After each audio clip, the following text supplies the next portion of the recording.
I know you feel like it's a good idea because you can ask all the questions and then decide if you want to see the property.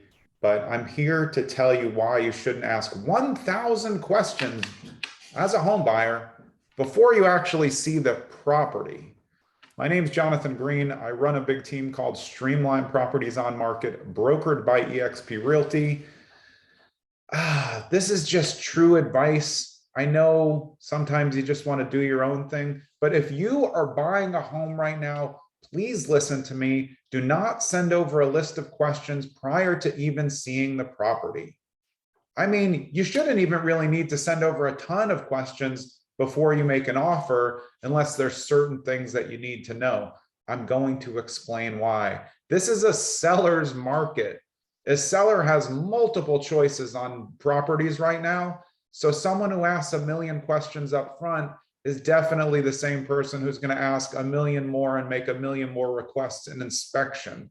So if you're thinking, actually, that was my plan, I felt like I was going to be a pain during inspection, it makes sense, because the more questions you ask, again, this is assuming the listing has all the information in it.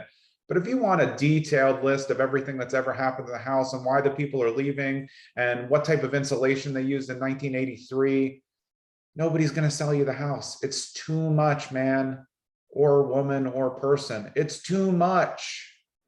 You have to relax. It's a seller's market. The sellers are in control.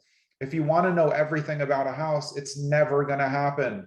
A lot of us have bought our houses and all we know is what the last seller told us in a bad seller's disclosure. So we don't know everything. What if you lived there 6 years and you never replaced the roof? How much information can you possibly give someone? I don't know. I didn't replace the roof. Looks good.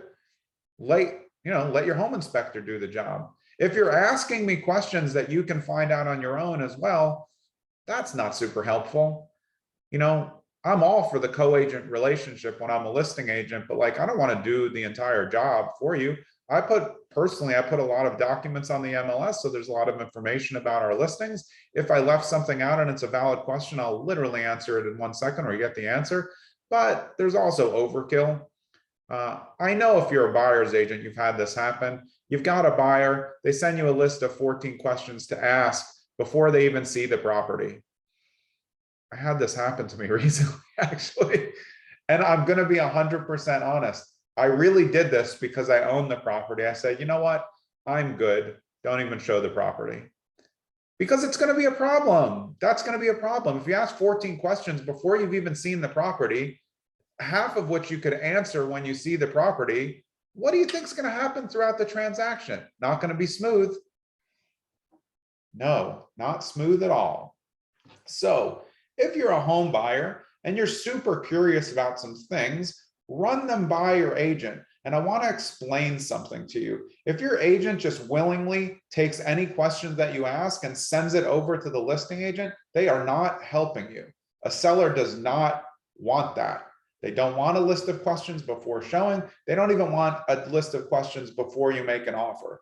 If you have that many questions before you can even make an offer on the house, there's definitely a glitch. It's either there's no information on the MLS or the seller's going to find it off-putting because it shows that it's going to be rocky going.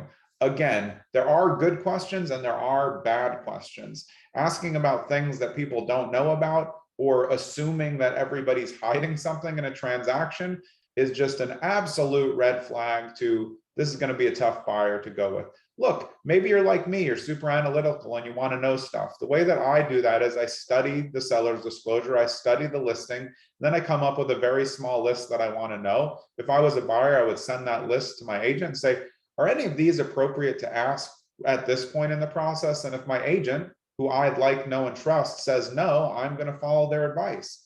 Because the agent's job is to put you in the best position to win your offer with the seller. So if we at this point, meaning me as your buyer's agent, if I tell you, look, there's 20 offers coming in, I would not ask all these questions before. You're already behind the 8 ball with all these offers. You don't want to put another star on you as the only person out of 20 who's asking 11 questions.